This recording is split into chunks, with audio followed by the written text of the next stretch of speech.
옛날에 어미 돼지 한 마리와 새끼 돼지 3마리가 있었습니다. 세 형제는 같은 키입니다. 일주, 분홍, 똑같은 재미있는 꼬리로 여름 내내 돼지들은 푸른 잔디에서 놀고 햇볕을 쬐고 웅덩이에 몸을 담그었습니다. 그러나 가을이 왔습니다. 어느 날 어머니는 겨울에 대해 생각할 때라고 말씀하셨습니다. 그녀는 그들에게 큰 집을 지으라고 요청했습니다. 동생은 겨울이 아직 멀었다고 말했다. 중형은 필요할 때 자신의 집을 지을 것이라고 말했습니다. 그리고 형은 집을 직접 짓기로 결정했습니다. 남동생과 중형들은 게임을 하는 것 외에는 아무것도 하지 않았습니다. 매일 추워졌습니다. 남동생은 지프로 집을 짓기로 결정했습니다. 동생은 겨울에 초가집이 매우 추울 것이라고 생각했습니다. 그는 나뭇가지와 나뭇가지로 집을 짓기로 결정했습니다. 저녁이 되자 그들의 집은 준비되었습니다. 그들은 자신을 매우 자랑스러워했고 건물을 충분히 얻지 못했습니다. 이제 그들은 자유롭고 그들이 원하는 것은 무엇이든 할 수 있었습니다. 그들은 형에게 가서 그가 자신을 위해 어떤 집을 지었는지 보기로 결정했습니다. 형은 건물을 짓느라 바빴다. 그는 돌을 바르고 찰흙을 반죽하고 천천히 안정적이고 튼튼한 집을 지었습니다. 동생들은 직장에서 형을 찾았습니다. 그들은 그가 어떤 요새를 짓고 있는지에 매우 놀랐습니다. 형은 침착하게 계속 일했습니다. 남동생과 중형들은 그의 집을 농담하고 웃기 시작했습니다. 그들은 너무 즐거워서 삐걱거리는 소리가 잔디 너머 멀리 울려 퍼졌습니다. 형은 늑대가 소리를 들을 수 있기 때문에 조용히 해달라고 요청했습니다. 남동생과 중형은 더욱 즐거워했습니다. 그들은 형이 겁쟁이라고 결정했습니다. 그리고 용감한 두 형제는 산책하러 갔습니다. 도중에 그들은 노래하고 춤을 추고 숲에 들어갔을 때 너무 큰 소리를 내며 소나무 아래에서 자고 있던 늑대를 깨웠습니다. 불만족스럽고 굶주린 늑대는 2마리의 멍청한 돼지가 비명을 지르는 곳으로 갔다. 형제들은 즐겁게 걸으며 늑대를 얼마나 쉽게 다룰 수 있는지 이야기했습니다. 그리고 갑자기 그들은 진짜 살아있는 늑대를 보았습니다. 그는 큰 나무 뒤에 서 있었습니다. 그는 매우 사악한 눈과 커다란 이빨을 가졌습니다. 형제들은 무서워서 야른 꼬리가 가늘고 가늘게 떨렸습니다. 늑대는 점프할 준비를 했습니다. 그는 이빨을 꺾고 오른쪽 눈을 깜빡였습니다.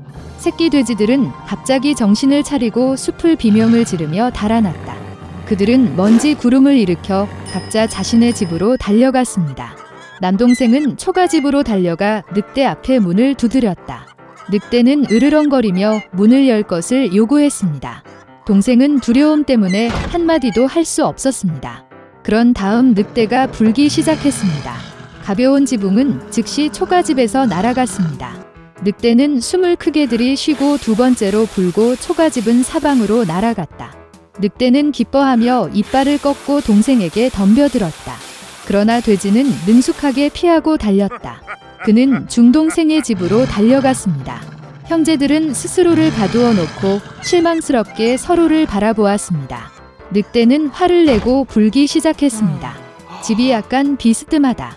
늑대는 2번째, 3번째, 4번째로 불었습니다. 하지만 그 집은 여전히 서 있었습니다.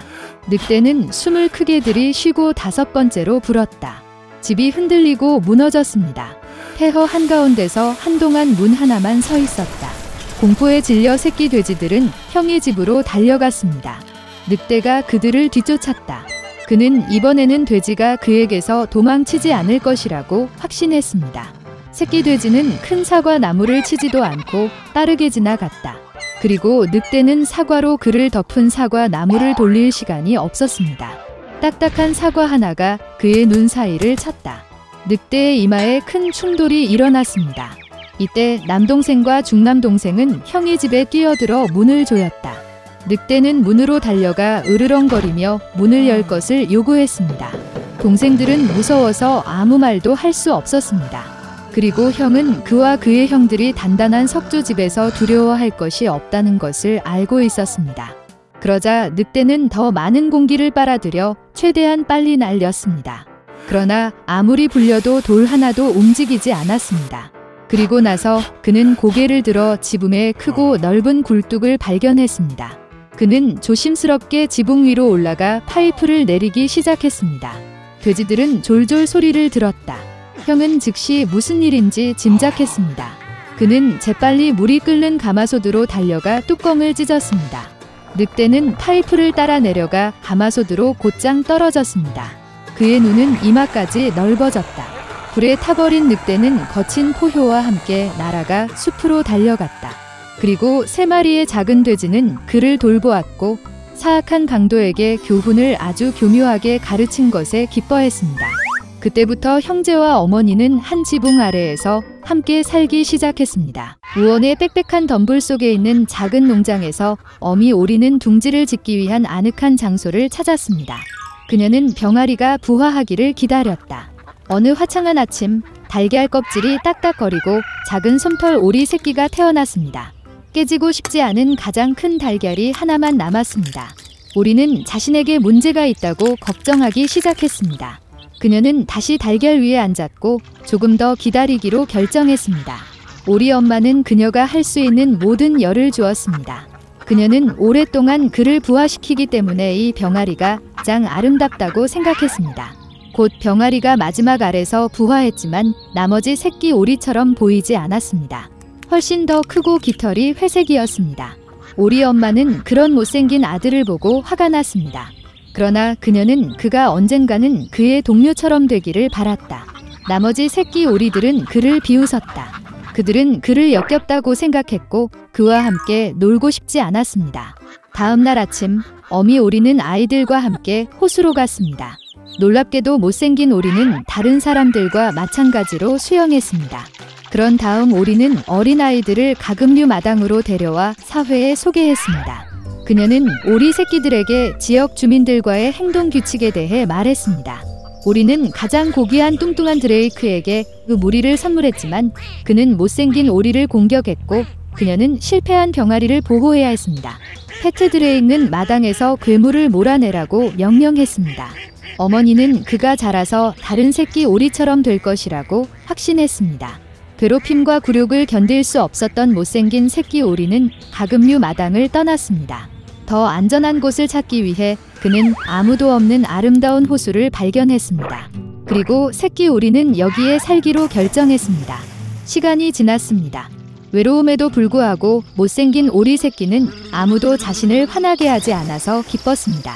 그러던 어느 날 긴 목을 가진 아름다운 하얀 새가 그의 호수로 날아갔습니다. 못생긴 새끼 오리는 그것이 어떤 종류의 새인지 몰랐지만 그는 감탄하면서 그것을 보았다. 그는 온 마음을 다해 그녀를 사랑했습니다. 오리가 이 사랑스러운 하얀 새처럼 되고 싶어요. 겨울이 왔고 눈이 내리기 시작했습니다. 못생긴 오리 새끼는 처음으로 하얀 눈을 보았습니다. 그 눈이 광경에 기뻐했습니다.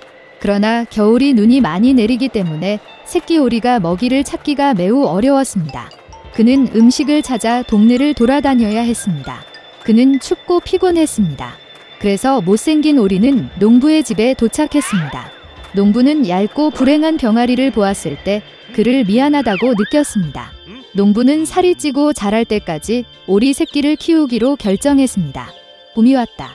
주인은 병아리를 잘 돌보았고 그는 많이 자랐습니다. 오리는 이미 많은 공간이 필요했고 농부는 그를 호수에 풀어주기로 결정했습니다. 호수 기슭에 서서 못생긴 오리는 물에 비친 자신의 모습을 바라보았습니다. 그리고 그는 그의 눈을 믿을 수 없었습니다. 그는 자신을 알아볼 수 없었고 그 뒤에 다른 누군가가 있다고 생각했습니다. 그리고 오리는 반사의 멋진 새가 자신이라는 것을 깨달았습니다. 축하하기 위해 그는 호숫가 전체를 때리며 수영했습니다. 그리고 갑자기 그는 전에 한 번 보았던 긴 목을 가진 똑같은 아름다운 흰색 새를 보았습니다. 못생긴 오리는 그녀에게 더 가까이 수영하기로 결정했습니다. 그러나 아름다운 새는 두려워하지 않았지만 반대로 그녀는 미소 지으며 윙크했으며 함께 호수를 헤엄쳤습니다. 못생긴 오리 새끼는 그의 행복을 믿을 수 없었습니다. 지나가는 호수 기슭의 뚱뚱한 드레이크는 자신의 인생에서 그렇게 아름다운 어린 백조를 본 적이 없다고 말했습니다. 그가 한때 가금류 마당에서 몰아온 못생긴 새끼 오리가 아름다운 백조라는 사실을 알았을 때 그의 놀랐던 것은 추악한 오리 새끼는 처음부터 백조였습니다. 알이 우연히 오리 둥지에 떨어졌습니다. 그리고 아름다운 어린 백조가 집으로 돌아왔을 때 가금류 농장의 모든 사람들은 한때 그의 외모 때문에 그를 화나게 한 것을 매우 부끄러워했습니다.